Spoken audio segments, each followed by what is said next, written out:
श्रीमते रामानुजाय नमः। श्रीशैलेशदयापात्रं धीभक्त्यादिगुणार्णवम् यतीन्द्रपवनं वन्दे रम्येजमातरं मुनिम्। रम्येजमातृयोगीन्द्रपादरेखामयं सदा तदा यतात्मसत्तादिं रामानुजमुनिं भजे। लक्ष्मीनाथसमारम्भं नाथयामुनमध्यमाम् अस्मदाचार्यपर्यन्तं वन्दे गुरुपरम्पराम्। श्रीमच्छठार्यतिराजकृपावलम्बं सौम्योपयन्त्रिगगनाद्रिमणीन्द्रभक्तं वेदान्तयोमविशदीकरणप्रवीणं रामानुजं यतिवरं गुरुमाश्रयामः। श्रीमद्काश्यपवंशमध्यगगने श्रीचन्द्रवदभासितं श्रीमद्वेङ्कटनाथसेवनरतं भानाचलोपासकं श्रीमधुसूदनार्यकृपया सम्प्राप्य मन्त्रादिकं वन्देऽहं बुधवर्यमाधवगुरोः पादारविन्दं सदा। जय श्रीमन्नारायण। 108 उपनिषद मध्य आज हम लोग मुक्ति को उपनिषद के विषय में सत्संग करने जा रहे हैं। इस शुक्ल यजुर्वेदीय उपनिषद में हनुमान जी के साथ श्री रामचंद्र जी का संवाद है। इस उपनिषद के 2 अध्याय हैं। इनमें प्रथम अध्याय के 2 खंड हैं। प्रथम अध्याय के प्रथम खंड में हनुमान जी की जिज्ञासा, वेदांत ज्ञान से सायुज्य प्राप्ति, मुक्ति के प्रकार और उनके साधनों की जिज्ञासा, सालों के मुक्ति के साधन रूप में उपासना, कैवल्य मुक्ति के साधन रूप में उपनिषद ज्ञान, 108 उपनिषदों का क्रम, उपनिषदों के अर्थ ज्ञान से मुक्ति लाभ आदि विषय है। दूसरे खंड में 108 उपनिषदों के अलग शांति पाठ तथा उपनिषद ज्ञान से ही कैवल्य मुक्ति कही है। द्वितीय अध्याय में जीवन मुक्त और वीर्य मुक्ति के स्वरूप प्रमाण, साधन, प्रयोजन बताए हैं। वासना उसका 6 प्रकार, मनोनाश विज्ञान, सहज कुंभक और अन्य आनुषंगिक विषयों की चर्चा की गई है।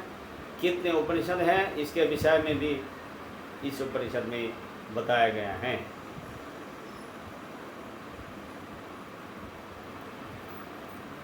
प्रथम अध्याय प्रथम खंड। अयोध्या नगरे रम्ये रत्नमण्डप मध्यमे सीता भरत सौमित्रे शत्रुघ्नाद्यैः समन्वितं शनकाद्यै मुनिगणैर्शिष्टाद्यै शुकादिभिः अन्ये भागवतैश्चापि स्तूयमाना महर्निशम् विक्रया सहस्राणं साक्षिणं निर्विकारिणं स्वरूप ध्यान निरतं समाधिविरमे हरिं भक्त्या शुश्रूषया रामं स्तुवन् पप्रच्छ मारुतिः राम त्वं परमात्मासि सच्चिदानन्दलक्षणः इदानीं त्वं रघुश्रेष्ठ प्रणमामि मुहुर्मुहुरुः तद्रूपं ज्ञातुमिच्छामि तत्त्वतो राममुक्तये अनायासेन येनाहं मुच्येयं भवबन्धनात् कृपया वद मे राम येन मुक्तो भवाम्यहम्।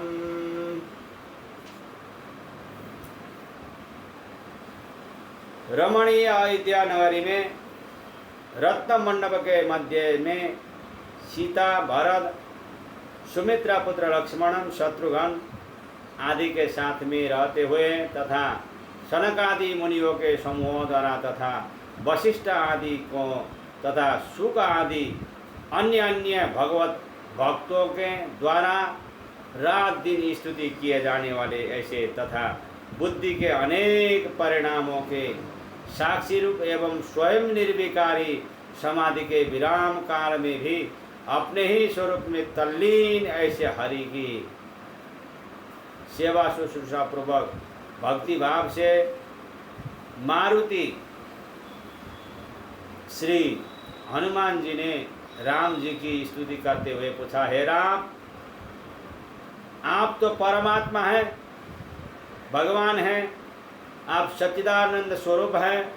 हे रघुश्रेष्ठ, मैं आपको बार बार प्रणाम करता हूँ। हे राम, मैं मुक्ति के लिए आपके स्वरूप को तात्विक रूप में जानना चाहता हूँ, जिससे मैं संसार के बंधन से सरलता से मुक्त हो जाऊँ। कृपा करके वह कहिए कि जिससे मैं मुक्त हो जाऊँ। जब श्री राम ने कहा, हे महाभाव, तुमने अच्छा प्रश्न पूछा है, सुनो, अब मैं तुम्हें सब तात्विक रूप से कहता हूँ। मैं वेदांत में अच्छी तरह प्रतिष्ठित हुआ हूँ, इसीलिए तुम वेदांत का अवलंबन करो। तब हनुमान जी ने पूछा, हे रघुश्रेष्ठ, ये वेदांत कौन से हैं, वह कहाँ हैं, कितने हैं, मुझे यह कहिए। तब राम ने कहा, हे हनुमान, वेदांत की सही स्थिति में स्पष्ट रूप से बता रहा हूँ, सुनो। विष्णु रूप मेरे निश्वास से ये सभी विस्तृत वेद उत्पन्न हुए हैं, और जैसे तिलों में तेल रहता है उसी प्रकार वेदांत वेदों में रहता है। तब हनुमान ने पूछा, हे राम, वेद कितने हैं, उनकी शाखाएं कितने हैं, उनमें उपनिषदें कितने हैं, यह सब मुझे तात्विक रूप से आप बताइए। तब श्री राम ने कहा, ऋग्वेद आदि वेद से वेद 4 कहे गए हैं, उनकी शाखाएं और उपनिषदें तो बहुत से हैं। ऋग्वेद की 21 शाखाएं हैं, तो उपनिषद भी ऋग्वेद से 21 हुए। हे मारुत पुत्र, यजुर्वेद की 109 शाखाएं हैं, उपनिषद भी 109 हैं। हे परम तप, सामवेद की 1000 शाखाएं हैं, और हे वानर, अथर्ववेद की 50 शाखाएं। एक एक शाखा की एक एक उपनिषद होता है। उनमें से कोई यदि मुझ में भक्ति रखकर एक मंत्र को भी पढ़ता है तो वह मुनियों को भी दुर्लभ ऐसी मेरी सायुज्य पदवी को प्राप्त हो जाता है। तब हनुमान जी ने पूछा, हे राम, कुछ श्रेष्ठ मुनि मुक्ति एक ही है ऐसा कहते हैं, कुछ लोग नाम भजन से, कुछ लोग काशी में तारोपदेश से, कुछ लोग सांख्य योग से, योग मार्ग से, कुछ लोग भक्ति योग से, और कुछ परम ऋषि वेदांत के वाक्यार्थ के विचार से, सालोक्य आदि भेद से 4 प्रकार की मुक्ति कहते हैं।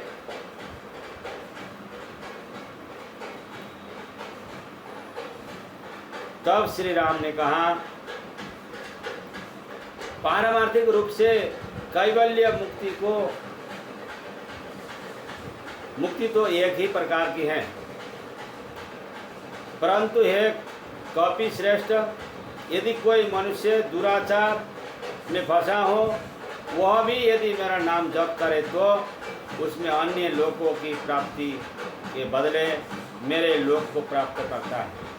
काशी में मेरे तार मंत्र को सुनते हुए जो मरता है तो वह मानव पुनरावृत्ति से रहित मुक्ति को पा लेता है। काशी में कहीं भी मरने पर वह महेश्वर होता है। मरणासन्न व्यक्ति के दाहिने कान में मेरे तार मंत्र को पढ़ना चाहिए, जिससे वह समग्र पापों को खत्म करके झाड़कर मेरे सारूप्य को प्राप्त करता है। सारूप्य लोगों को